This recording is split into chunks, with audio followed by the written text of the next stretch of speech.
Hi ನಮಸ್ಕಾರ, welcome to the channel. ಹೇಗಿದ್ದೀರಾ? ಎಲ್ಲ ಚೆನ್ನಾಗಿದ್ದೀರಾ, ಆರಾಮಾಗಿದ್ದೀರಾ ಅಂತ ಅಂದ್ಕೊಳ್ತೀನಿ. ಇವತ್ತು ನಾವು ಹಾಸ್ಪಿಟಲ್ಗೆ ಹೋಗ್ತಾ ಇದ್ದೀವಿ. ಇವಳಿಗೊಂದು ಚೆಕಪ್ ಮಾಡಿಸೋಣ ಅಂತ. ನಾವು 2 ಮಂತ್ ಬ್ಯಾಕ್ ಹೋಗಿರೋದು. ಅದಾದಮೇಲೆ ಡಾಕ್ಟರ್ ಹತ್ರ ಹೋಗಿಲ್ಲ, ಹೋಗೋದು ಬೇಡ, ಆದರೆ ಒಂದು ಚೆಕ್ ಮಾಡಿಸೋಣ ಅಂತ. ತುಂಬ ದಿವಸ ಆಯ್ತಲ್ವಾ ಇವಳ ಗ್ರೋತ್ ಬಗ್ಗೆ. ಅಂದರೆ ತುಂಬಾ ಡೌಟ್ಸ್ಗಳಿದೆ ನನಗೆ. ಹಾಗೆ ಒಂದು ನೋಟ್ ಮಾಡ್ಕೊಂಡಿದ್ದೀನಿ, ಅದನ್ನೆಲ್ಲ ಇವತ್ತು ಡಾಕ್ಟರ್ ಹತ್ರ ಕೇಳೋಣ ಅಂತ. ಆಮೇಲೆ ನಿಮಗೆ ವಿಡಿಯೋದಲ್ಲಿ ಕೂಡ ಹೇಳ್ತೀನಿ. ಇನ್ನೊಂದು ಹೇಳಬೇಕಂದ್ರೆ 6 ಮಂತ್ ವ್ಯಾಕ್ಸಿನ್ ಬಗ್ಗೆನೂ ನನಗೆ ಡೌಟ್ ಇದೆ. ಯಾಕಂದರೆ ಹಾನಿಗೆ ನಾವು ಕೊಡಿಸಿದ್ದೀವಿ. ನಮ್ಮ ಪ್ರೈವೇಟ್ ಚಾರ್ಟಲ್ಲಿ 6 ಮಂತ್ ವ್ಯಾಕ್ಸಿನ್ ಬಗ್ಗೆ ಇದೆ, ಗೌರ್ಮೆಂಟ್ ಚಾರ್ಟಲ್ಲಿ ಅದೆಲ್ಲ ಇಲ್ಲ. ನಾವು ಹೋಗಿಲ್ಲ ಕೂಡ. ಇವಳಿಗೆ ಇವಾಗ 7.5 ಮಂತ್ ಆಗ್ತಾ ಬಂತು. ನಾವು ವ್ಯಾಕ್ಸಿನಿಗೆ ಅಂತ ಹೋಗಿಲ್ಲ. ಕೊಡಿಸ್ಲೇಬೇಕಾ ಅಂತ ನಾವಿಬ್ಬರು ಡಿಸ್ಕಸ್ ಮಾಡ್ತಾ ಇದ್ವಿ, ನಾನು ಹಸ್ಬೆಂಡ್. ತುಂಬ ಕೊಡಿಸ್ಲೇಬೇಕು, ತುಂಬ ಇಂಪಾರ್ಟೆಂಟ್ ಅಂದರೆ ಇವತ್ತು ಕೊಡಿಸೋಣ ಅಂತ ಇದ್ವಿ. ಅದನ್ನು ಕೇಳಬೇಕು. ವ್ಯಾಕ್ಸಿನ್ ಅದು ಫ್ಲೂ ವ್ಯಾಕ್ಸಿನ್ ಇರೋದು. ಫ್ಲೂ ವ್ಯಾಕ್ಸಿನಿಗೆ ಅಂದರೆ ಪ್ರತಿ ಇಯರ್ ಕೊಡ್ತಾ ಹೋಗಬೇಕಾಗುತ್ತೆ. ಹಾಗಾಗಿ ನೆಕ್ಸ್ಟ್ ಬರೋ ಇಯರಲ್ಲಿ ಕೊಡಿಸೋದಾ ಅಥವಾ 6 ಮಂತಲ್ಲೇ ಕೊಡಿಸ್ಲೇಬೇಕಾ ಅಂತಲೂ ಕೂಡ ನಮಗೊಂದು ಡೌಟ್ ಇದೆ. ಹಾಗಾಗಿ ಅವ್ರು ಕೊಡಲೇಬೇಕು ಅಂದರೆ ಕೊಡಿಸೋಣ ಇವತ್ತು ಅಂತಲೂ ಇದ್ದೀವಿ. ಅದ್ರ ಬಗ್ಗೆ ಕೂಡ ನಾನು ನಿಮಗೆ ಮತ್ತೆ ಅಪ್ಡೇಟ್ ಮಾಡ್ತೀನಿ. ಹೋಗಿ ಬಂದಮೇಲೆ ಅದ್ರ ಬಗ್ಗೆನೂ ನಿಮಗೆ ನಾನು ಅಪ್ಡೇಟ್ ಮಾಡ್ತೀನಿ. ಸೊ ಇವಾಗ ನಾವು ಡಾಕ್ಟರ್ ಹತ್ರ ಹೋಗೋದಕ್ಕೆ ರೆಡಿಯಾಗಿದ್ದೀವಿ. ಇವಳು ಸ್ನಾನ ಎಲ್ಲ ಮಾಡಿಸಿ ಮಲಗಿಸಿದ್ದೆ, ಎದ್ದು ಕೂತಿದ್ದಾಳೆ. ಹೋಗೋಣ, ವ್ಯಾಕ್ಸಿನ್ ಕೊಟ್ಟರೆ ತಗೊಂಡು ಬರೋದು ಮತ್ತು ಆಳೋ ಕೆಲಸ. ಪ್ರೈವೇಟಲ್ಲಿ ಆಗಿರೋದ್ರಿಂದ ನೋವೇನಿರೋದಿಲ್ಲ, ಅದೊಂದು ಧೈರ್ಯ. ಹಾಗಾಗಿ ಇವಾಗ ಹಾಸ್ಪಿಟಲಿಗೆ ಹೊರಟಿದ್ದೀವಿ. ಮಕ್ಕಳು ದೊಡ್ಡವರು ಆಗ್ತಾ ಆಗ್ತಾ ಎಷ್ಟು ಚೇಂಜ್ ಆಗ್ತಾರೆ ಅಂತ. ಇವಾಗ ಅವಳಿಗೆ ಅಪ್ಪ ಅಂದರೆ ಆಯಿತು, ಅಪ್ಪ ಬರ್ತಾ ಇದ್ದಾರೆ ಅಂದರೆ ಎಷ್ಟು ಖುಷಿ ಆಗುತ್ತೆ ಗೊತ್ತಾ. ಕೈ ಕಾಲೆಲ್ಲ ಅಲ್ಗಾಡುತ್ತೆ.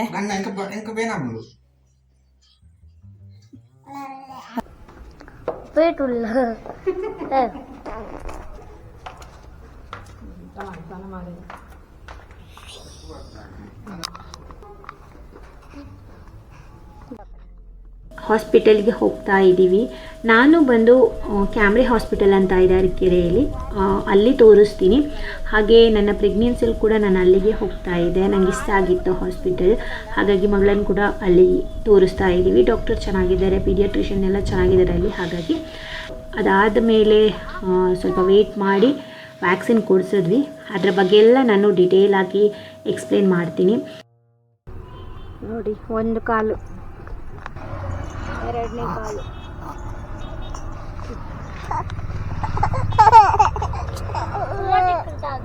ಆ್ಯಂಡ್ ಅಳ್ತಾ ಇದ್ದಾಳೆ. ಅವಳಿಗೆ ಆ ನೀಡಲಿದ್ದು ಪೇಯ್ನ್ ಆಯಿತು.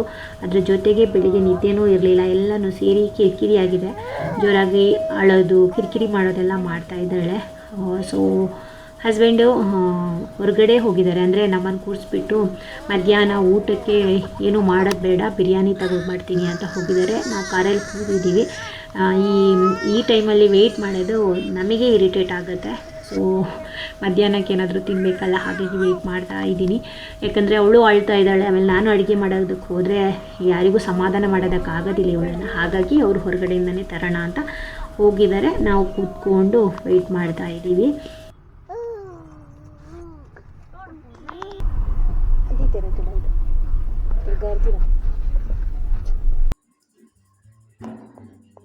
Hello, welcome back to the channel. ಹಾಸ್ಪಿಟಲಿಂದ ಬಂದಮೇಲೆ ಚೆನ್ನಾಗಿ ಮಲ್ಕೊಂಡು ಇವಾಗ ಎದ್ದು ವೀಡಿಯೋನ ಕಂಟಿನ್ಯೂ ಮಾಡ್ತಾ ಇದ್ದೀನಿ. ಅಂದರೆ ಬೆಳಗ್ಗೆ ಮಗಳ ನಿದ್ದೆ ಆಗಿರಲಿಲ್ಲ. ಹಾಸ್ಪಿಟಲಿಂದ ಬಂದಮೇಲೆ ಜೋರಾಗಿ ಅಳ್ತಾ ಇದ್ಲು. ವ್ಯಾಕ್ಸಿನ್ ಬೇರೆ ಕೊಡಿಸಿದ್ವಿ. ಸ್ವಲ್ಪ ಅಂದರೆ ಪೇಯ್ನ್ ಇತ್ತು, ಹಾಗಾಗಿ ಬಂದ ಕೂಡಲೇ ಮಲ್ಕೊಂಡ್ಲು. ಆಮೇಲೆ ನಾವು ಕೂಡ ಅಷ್ಟೇ ಮಧ್ಯಾಹ್ನ ಬಿರಿಯಾನಿ ಎಲ್ಲ ತಿಂದು ಚೆನ್ನಾಗಿ ಅವಳ ಜೊತೆ ನಾನು ಮಲ್ಕೊಂಡು ಇವಾಗ ಎದ್ದು ವೀಡಿಯೋನ ಕಂಟಿನ್ಯೂ ಮಾಡ್ತಾ ಇದ್ದೀನಿ. ಹಾಸ್ಪಿಟಲ್ಗೆ ಹೋಗಬೇಕಿದ್ರೆ ಡಾಕ್ಟರ್ ಹತ್ರ ಏನೇನು ಕೇಳಬೇಕು ಅಂತ ತುಂಬಾ ನೋಟ್ ಮಾಡಿ ಇಟ್ಕೊಂಡಿದ್ದೆ ಮೊಬೈಲಲ್ಲಿ. ಯಾಕಂದರೆ ಹೋದಾಗಲೇ ಎಲ್ಲ ಕೇಳ್ಕೊಂಡು ಬಿಡಬೇಕು, ಅವಾಗವಾಗ ಹೋಗಲ್ಲ ನಾವು. ಇವಾಗ ಟೂ ಮಂತ್ ಆಗಿತ್ತು ನಾವು ಹೋಗೋದೆ, ಹಾಗಾಗಿ ಎಲ್ಲನೂ ನೋಟ್ ಮಾಡಿ ಇಟ್ಕೊಂಡಿದ್ದೆ. ಏನೇನು ನಂಗೆ ಡೌಟ್ ಇತ್ತು ಅದನ್ನೆಲ್ಲ ಕೇಳಿದೆ. ಸೊ ಕೆಲವೊಂದು ವಿಚಾರ ನಿಮ್ಮ ಜೊತೆ ಶೇರ್ ಮಾಡ್ತೀನಿ, ನಿಮಗೂ ಕೂಡ ಹೆಲ್ಪ್ ಆಗ್ಬೋದು. ನನ್ನ ಹತ್ರನೂ ನೀವು ಕಾಮೆಂಟಲ್ಲಿ ಕೇಳ್ತಾ ಇರ್ತೀರಾ, ಹಾಗಾಗಿ ನಿಮಗೂ ಹೆಲ್ಪ್ ಆಗ್ಬೋದು ಅಂತ ಹೇಳ್ತೀನಿ ಅದನ್ನು. ಆ್ಯಂಡ್ ವ್ಯಾಕ್ಸಿನ್ ಕೊಡಿಸಿದ್ವಿ ಅಂತ ಹೇಳಿದೆ. ನಾವು ಹೋಗೋ ಮುಂಚೆ ನಮಗೂ ತುಂಬ ಡೌಟ್ ಇತ್ತು, ಅದು ಕೊಡಲೇಬೇಕಾ, ಫ್ಲೂ ವ್ಯಾಕ್ಸಿನ್ ಅಲ್ವಾ, ಏನಕ್ಕೆ ಕೊಡಬೇಕು, ಎವ್ರಿ ಇಯರಿಗೆ ಒಂದು ಸಲ ಬರುತ್ತೆ, ಅವಾಗ ಕೊಡಿಸಿದ್ರಾಗಲ್ವಾ ಅಂತೆಲ್ಲ ಇತ್ತು. ಬಟ್ ಡಾಕ್ಟರ್ ಹತ್ರ ಕೇಳಬೇಕಿದ್ರೆ ಅವರು ಕೊಡಿಸಿದ್ರೆ ಒಳ್ಳೆಯದು, ಅದು ಕೊಡಿಸಿ ಅಂತಲೇ ಹೇಳಿದ್ದು. ಹಾಗಾಗಿ ನಾವು ಮತ್ತೆ ಜಾಸ್ತಿ ಆರ್ಗ್ಯೂ ಮಾಡೋದಕ್ಕೆ ಹೋಗಿಲ್ಲ. ನಾವು ಕೊಡಿಸಿದ್ವಿ. ಅವರು ಫ್ಲೂ ಜೊತೆಗೆ ಅವಳಿಗೆ ಟೈಫಾಯ್ಡ್ ವ್ಯಾಕ್ಸಿನ್ ಕೂಡ ಕೊಟ್ಟರು. ಆ್ಯಂಡ್ ಪೇಯ್ನ್ ಏನೂ ಇರಲಿಲ್ಲ. ಹೇಳಿದ್ರು ನೀಡಲ್ ಪೇಯ್ನ್ ಒಂದು ಇರುತ್ತೆ, ಅದು ಬಿಟ್ಟು ಏನೂ ಪೇಯ್ನ್ ಬರೋದಿಲ್ಲ ಅಂತ. ಅವಳು ಮನೆಗೆ ಬಂದು ಒಂದು ಸ್ವಲ್ಪ ನಿದ್ದೆ ಇರಲಿಲ್ಲ ಬೆಳಿಗ್ಗೆ, ಅದಕ್ಕೋಸ್ಕರ ಹತ್ತಿದ್ಬಿಟ್ರೆ ಬಂದ ಮೇಲೆ ಅಂದರೆ ಕೊಡುವಾಗಲೂ ಅಲ್ಲೇ ಹತ್ತಲು ಪೇಯ್ನ್ ಆಯಿತು. ಮತ್ತು ಏನೂ ಇಲ್ಲ, ಫುಲ್ ಆ್ಯಕ್ಟಿವ್ ಆಗಿದ್ದಾಳೆ. ಹಾಗಾಗಿ ದುಡ್ಡೇನು ಕೊಡ್ತೀವಿ ನೋಡಿ, ಅದಕ್ಕೆ ವ್ಯಾಲ್ಯೂ ಇರುತ್ತೆ. ಪೇಯ್ನ್ ಏನಿರೋದಿಲ್ಲ, ನಮಗೂ ಕೆಲಸ ಇರೋದಿಲ್ಲ, ಅಷ್ಟೇ ಚೆನ್ನಾಗಿ ದುಡ್ಡು ಕೂಡ ಇರುತ್ತೆ. ಸೊ ಹಾಗೆ ಅದೊಂದಾಯಿತು. ಅದು ಸೇಮ್ ಡೋಸ್, ಅದೇ ಫ್ಲೂ ವ್ಯಾಕ್ಸಿನ್ ಏನಿರುತ್ತೆ ಅದರ ಸೆಕೆಂಡ್ ಡೋಸು ನೆಕ್ಸ್ಟ್ ಮಂತಲ್ಲಿ ಕೂಡ ಇದೆ. ನಾವಿವಾಗ 6 ತಿಂಗಳ ವ್ಯಾಕ್ಸಿನ್ನ ಅವಳಿಗೆ 7.5 ತಿಂಗಳಲ್ಲಿ ಕೊಡಿಸಿದ್ದು. ಹಾಗಾಗಿ ನಮಗೆ ನೆಕ್ಸ್ಟ್ ತಿಂಗಳಿಗೇ ಇನ್ನೊಂದು ವ್ಯಾಕ್ಸಿನ್ ಕೂಡ ಕೊಡಬೇಕು ಅಂತ ಹೇಳಿದ್ದಾರೆ. ಅಂದರೆ ನೆಕ್ಸ್ಟ್ ತಿಂಗಳು ಅಂದರೆ ಈ ಮಂತಲ್ಲಿ 22 ಬಂದಾಗ ಅವಳಿಗೆ 8 ಮಂತ್ ಆಗುತ್ತೆ. ಇನ್ನು ಬರೋ ತಿಂಗಳು ಅಂದರೆ 9 ಮಂತಲ್ಲಿ 9 ಮಂತ್ ವ್ಯಾಕ್ಸಿನ್ ಜೊತೆಗೆ ಆ ಫ್ಲೂ ವ್ಯಾಕ್ಸಿನ್ ಸೇರಿಸಿ ಕೊಡಬೇಕು ಅಂತ ನಮಗೆ ಹೇಳಿದ್ದಾರೆ. ಹಾಗಾಗಿ 6 ತಿಂಗಳಲ್ಲಿ ವ್ಯಾಕ್ಸಿನ್ ಯಾರಾದರೂ ಕೊಡಬೇಕಾ ಅಂತ ಡೌಟಲ್ಲಿ ಇದ್ದರೆ ನಿಮ್ಮ ಡಾಕ್ಟರ್ ಹತ್ರ ಒಂದ್ಸಲ ಚೆಕ್ ಮಾಡಿ. ಮತ್ತು ನೀವು ಅಂದರೆ ಪೇರೆಂಟಾಗಿ ನೀವೇನು ಡಿಸಿಷನ್ ತಗೋತೀರ ಅದು ಕೂಡ ಇಂಪಾರ್ಟೆಂಟ್ ಆಗುತ್ತೆ. ಆ್ಯಂಡ್ ಡಾಕ್ಟ್ರನ್ನ ಕೇಳಿದ್ರೆ ಅವ್ರು ಕೊಡಲೇಬೇಕು ಅಂತಲೇ ಹೇಳೋದು. ಸೊ ಹಾಗಾಗಿ ನಾವು ಕೊಡಿಸಿದ್ದು. ಅದು ಬಂದುಬಿಟ್ಟು ಇವಾಗ ಬರ್ತಾ ಇರುತ್ತಲ್ಲ ಅವಾಗ ಜ್ವರ, ಏನೇನು ಸೀಸನಲ್ಲಿ ಬರ್ತಾ ಇರುತ್ತೆ ಜ್ವರಗಳು, ಅದೆಲ್ಲ ಬರದೇ ಇರೋ ಥರ ಒಂದು 80% ಅಷ್ಟು ತಡೆಯುತ್ತೆ. ಹಾಗಾಗಿ ಫ್ಲೂ ವ್ಯಾಕ್ಸಿನ್ನ ಕೊಡಬೇಕು ಅಂತ ಹೇಳೋದು. ಆ್ಯಂಡ್ ಈ ವರ್ಷ ಕೂಡ ನಾವು ಫ್ಲೂ ವ್ಯಾಕ್ಸಿನ್ ಕೊಡ್ತಾನೇ ಇರಬೇಕು. ಅಂದರೆ ಪ್ರತಿ ವರ್ಷ ಈ ಫ್ಲೂ ವ್ಯಾಕ್ಸಿನ್ ಕೊಡೋದ್ರಿಂದ ಏನೇನು ಆ ಒಂದು ವರ್ಷದಲ್ಲಿ ಬರುವಂಥ ಜ್ವರಗಳಿರುತ್ತೆ ಅಲ್ವ, ಅದರ ಒಂದು ಪ್ರಮಾಣ ಒಂದು 80% ಅಷ್ಟು ತಡೆಗಟ್ಟುತ್ತೆ. ಹಾಗಾಗಿ ಇದನ್ನು ಕೊಡಬೇಕು ಅಂತ ಡಾಕ್ಟರ್ ಸಜೆಸ್ಟ್ ಮಾಡೋದು. ಸೊ ಅದಾಯ್ತಲ್ವಾ. ಆ್ಯಂಡ್ ಇನ್ನೊಂದು ಮೇನ್ ಥಿಂಗ್ ಏನಂದರೆ ವೆಯ್ಟ್. ತುಂಬ ಜನ ನನ್ನ ಹತ್ರ ಕಾಮೆಂಟಲ್ಲಿ ಕೇಳೋದು, ನಿಮ್ಮ ಮಗಳ ವೆಯ್ಟ್ ಎಷ್ಟು ಅಂತ. ಆ್ಯಂಡ್ ನಾನು ಕೂಡ ತುಂಬ ಹೋಪ್ಸ್ ಇಟ್ಕೊಂಡು ಹೋಗಿದ್ದೆ. ಇವತ್ತು ನೋಡೋದಕ್ಕೆ ಒಂಥರ ವೆಯ್ಟ್ ಇದ್ದಾಗಿದ್ದಾಳೆ, ಎಷ್ಟಿರ್ಬೋದು ವೆಯ್ಟ್ ಅಂತ ನನಗೂ ಒಂದು ಡೌಟ್ ಇತ್ತು. ಆ್ಯಂಡ್ ನನ್ನ ಮಗ ಅಹಾನ್ ನಾವು ಚೆಕ್ಕಿಗೆ ಹೋದಾಗ ಅವನು 1 kg ಅಷ್ಟು ಜಾಸ್ತಿ ಆಗ್ತಾಯಿದ್ದ. ಬಟ್ ನಾವು 2 ಮಂತ್ ಬ್ಯಾಕ್ ಹೋಗಿದ್ದು, ಅಂದರೆ ಅವಳಿಗೆ ಅವಾಗ 5 ತಿಂಗಳಾಗಿತ್ತು. ಅವಾಗ ಹೋದಾಗ ಅವಳ ವೆಯ್ಟ್ ಇದ್ದಿದ್ದ 7 kg 500. ಅಂದರೆ ಇವಾಗ ಅಂದರೆ 7 ತಿಂಗಳಲ್ಲಿ ಅವಳ kg ಎಷ್ಟಿರ್ಬೋದು ಅಂದರೆ ಬರೀ 8 kg ಅಷ್ಟೇ ಆಗಿದ್ದಾಳೆ ಅವಳು. 8 kg ಅವಳು ವೆಯ್ಟ್. ಅಂದರೆ 500 ಗ್ರಾಮಷ್ಟು ಅವಳು ಜಾಸ್ತಿ ಆಗಿದ್ದಾಳೆ. ಅಂದರೆ 500 ಹೌದು, 500 ಗ್ರಾಮಷ್ಟು ಅವಳು ಜಾಸ್ತಿ ಆಗಿದ್ದಾಳೆ ಅಷ್ಟೇ. ಅದು ಬಿಟ್ಟು 2 ತಿಂಗಳಲ್ಲಿ ಅವಳು ಇನ್ನೇನು 500 ಗ್ರಾಮ್ ಅಷ್ಟೇ ಅವಳು ಜಾಸ್ತಿ ಆಗಿರೋದು 2 ತಿಂಗಳಲ್ಲಿ. ನಾನು ಡಾಕ್ಟ್ರ್ ಹತ್ರ ಅದೇ ಕೇಳಿ, ಏನಕ್ಕೆ ಅವಳು ನೋಡಿದಾಗ ವೆಯ್ಟ್ ಇದ್ದ ಥರನೇ ಇದ್ದಾಳೆ, ತೂಕ ಮಾಡಿದಾಗ ಅಷ್ಟು ಇಲ್ವಲ್ಲ. ಅಂದರೆ ಅವಳು ವೆಯ್ಟ್ ಬಗ್ಗೆ ನೀವು ಅಷ್ಟೊಂದು ಟೆನ್ಷನ್ ಮಾಡ್ಕೋಬೇಡಿ, ಅವಳು ನೋಡುವಾಗ ಹೆಲ್ದಿಯಾಗಿದ್ದಾಳೆ, ಏನೂ ಪ್ರಾಬ್ಲಮ್ ಇಲ್ಲ, ಒಳ್ಳೆ ಇಂಪ್ರೂವ್ಮೆಂಟ್ ಇದೆ. ಏನು ಗ್ರಾಮಲ್ಲಿ ಹೆಚ್ಚಾದ್ರೂ ಅದೊಂದು ವಿಷಯ ಏನಲ್ಲ, ಚೆನ್ನಾಗಿದ್ದಾಳೆ ವೆಯ್ಟ್. ಆ್ಯಂಡ್ ಅಂಡರ್ ವೆಯ್ಟ್ ಏನೂ ಇಲ್ಲ ಅಲ್ವಾ, ಹಾಗಾಗಿ ಟೆನ್ಷನ್ ಮಾಡ್ಕೋಬೇಡಿ ಅಂತೆಲ್ಲ ಹೇಳಿದ್ರು. ಆ್ಯಂಡ್ ವೆಯ್ಟ್ ಗೇನ್ ಬಗ್ಗೆ ಎಲ್ಲ ಚಿಂತೆ ಮಾಡಬೇಡಿ, ಹೆಲ್ತ್ ತುಂಬ ಇಂಪಾರ್ಟೆಂಟ್ ಅಂತ ಹೇಳಿದರು. ತೀರಾ ಓವರ್ ವೆಯ್ಟ್ ಕೂಡ ಮಾಡ್ಕೊಳ್ಳೋದಕ್ಕೆ ಹೋಗಬೇಡಿ, ಒಳ್ಳೆಯದಲ್ಲ ಅದು ಅಂತಲೂ ಕೂಡ ಸಜೆಸ್ಟ್ ಮಾಡಿದರು. ಹಾಗಾಗಿ ನನ್ನ ಮಗಳ ಇವಾಗ ಪ್ರೆಸೆಂಟ್ ವೆಯ್ಟ್ ಎಷ್ಟಂದರೆ 8 kg ಇದ್ದಾಳೆ. 7 ತಿಂಗಳಲ್ಲಿ ನನ್ನ ಮಗಳು 8 kg ಇದ್ದಾಳೆ. ಓಕೆನಾ. ಹೈಟ್ ಬಗ್ಗೆನೂ ನನಗೆ ಕೇಳಿದ್ರಿ, ಎಷ್ಟು ಹೈಟ್ ಇದ್ದಾಳೆ ನಿಮ್ಮ ಮಗಳು ಅಂತ.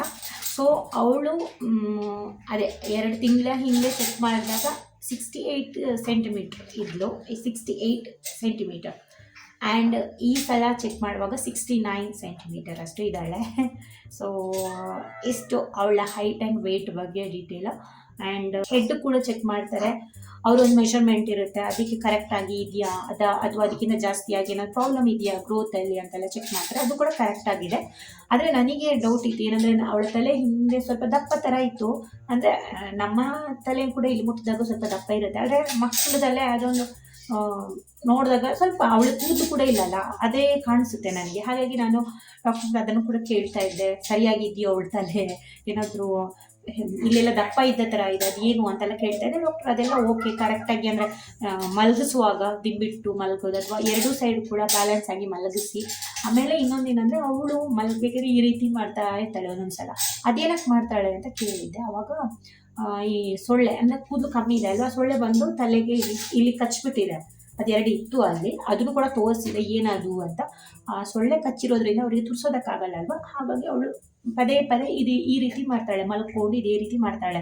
ಸೊ ಇದೊಂದು 3-4 ದಿವಸದಿಂದ ನಾನು ಅಬ್ಸರ್ವ್ ಮಾಡ್ತಾ ಇದ್ದೆ, ಈ ರೀತಿ ಏನಕ್ಕಪ್ಪ ಮಾಡ್ತಾಳೆ ಅಂತ. ಹಾಗಾಗಿ ತಲೆಯಲ್ಲಿ ಹುಡುಕ್ತಾಗೆ 2 ಗುಳ್ಳೆಗಳ ಥರ ಸಿಕ್ಕಿತ್ತು. ಅದು ನಿಜವಾಗ್ಲೂ ಮಾಸ್ಕಿಟೋ ಅಂದರೆ ಸೊಳ್ಳೆ ಕಚ್ಚಿತ ಅಥವಾ ಇನ್ನೇನಾದರೂ ಆಯ್ತಾ ಅಂತ ನಂಗೆ ಡೌಟ್ ಇತ್ತು, ಹಾಗಾಗಿ ಕೇಳಿದ್ದೆ ಅದನ್ನು. ಹಾಗಾಗಿ ಅದೊಂದು ನನ್ನ ಡೌಟ್ ಕ್ಲಿಯರ್ ಆಯಿತು. ಆ್ಯಂಡ್ ಹಾಗೆ ಇವಳು ಪದೇ ಪದೇ ಮೂಗು ತುರ್ಸೋದು ಮತ್ತು ಕಿವಿ ತುರ್ಸೋದು ಮಾಡ್ತಾ ಇರ್ತಾಳೆ. ಹಾಗಾಗಿ ಏನಾದರೂ ಕಿವಿ ಒಳಗಡೆ ಇದೆಯೋ ಮೂಗೊಳಗಡೆ ಇದೆಯಾ ಅಂತ ನನಗೊಂದು ಡೌಟ್ ಇತ್ತು. ಹಾಗಾಗಿ ಅದನ್ನು ಕೇಳಿದೆ, ಏನಕ್ಕೆ ಆ ರೀತಿ ಮಾಡ್ತಾಳೆ ಅಂತ.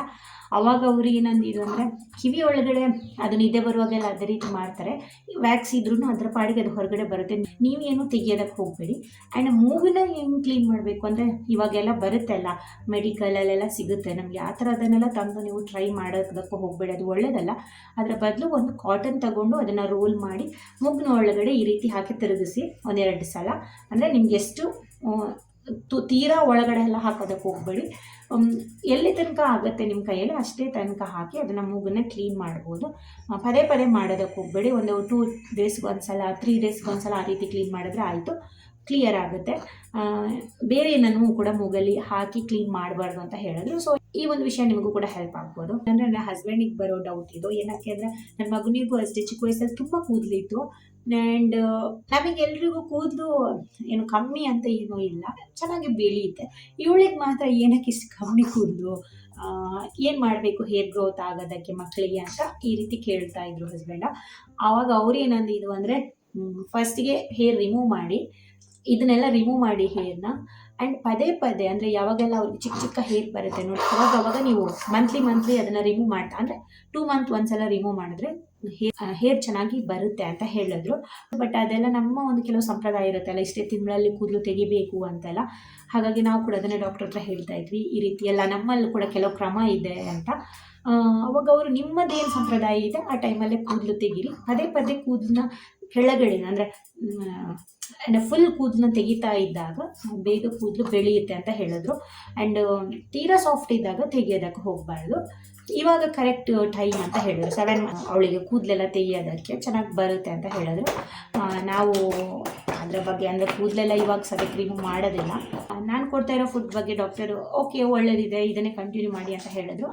ಆದರೆ ಹೊರಗಡೆ ಇರೋ ಸಿರ್ಲಾಕ್ ಈ ಥರದನ್ನೆಲ್ಲ ತರೋದಕ್ಕೆ ಅವರು ಅಷ್ಟೊಂದು ನನಗೆ ಸಜೆಸ್ಟ್ ಮಾಡಿಲ್ಲ. ಮನೆಯಲ್ಲೇ ಪ್ರಿಪೇರ್ ಮಾಡಿ ಕೊಡಿ ಒಳ್ಳೆಯದು ಅಂತ ಹೇಳಿದ್ರು. ಆದರೆ ನಾನು ಕೇಳಿದ್ದೆ ಏನು ಕೊಡಬೇಕು, ಯಾವ ಬ್ರ್ಯಾಂಡ್ ಅದೆಲ್ಲ. ಅವರೆರಡು ನನಗೆ ಪರ್ಸ್ನಲ್ ಆಗಿ ಬರ್ದು ಕೊಟ್ಟಿದ್ದಾರೆ. ಇನ್ ಫ್ಯೂಚರಲ್ಲಿ ನಾನೇನಾದ್ರೂ ಯೂಸ್ ಮಾಡಿದಾಗ ನಿಮ್ಗೆ ತೋರಿಸ್ತೀನಿ. ಆ್ಯಂಡ್ ಸದ್ಯಕ್ಕೆ ನನ್ನ ಮನೆಯಲ್ಲೇ ನನಗೇನು ಗೊತ್ತಿದೆ ಅದನ್ನೇ ಪ್ರಿಪೇರ್ ಮಾಡಿ ನನ್ನ ಮಗಳಿಗೆ ಕೊಡ್ತಾ ಇರೋದು.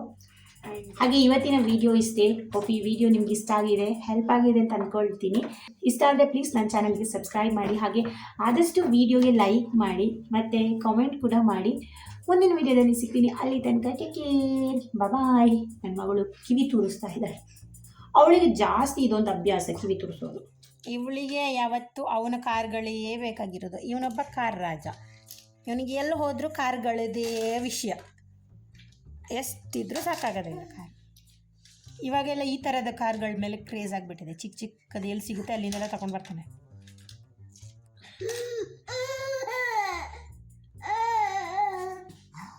ಹಾಂ,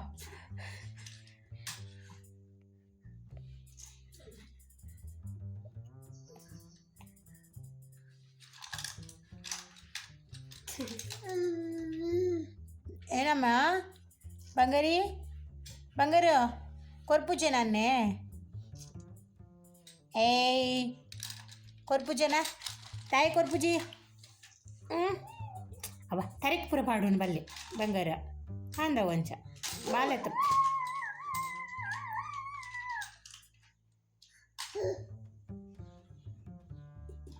ನೋಡಿ ಅದು ಕೂಡ ನೋಡಿ ಜಗಳ ಆಡೋದ ಕೊಡು ಅಂತ.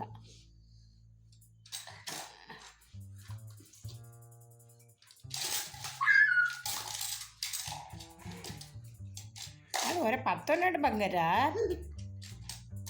దాయి బేజారు కోరు అలాగే కొంచెం పట్టు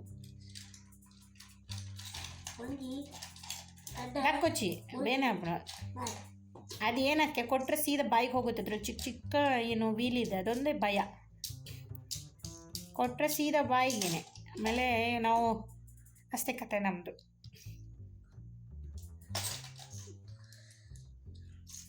ಏಯ್ ಅಮ್ಮ ಅನ್ನೋದೆ ಪುದೆ ಅವ ಪಾಡ್ಬಲ್ ಬಾಯಿಗೆ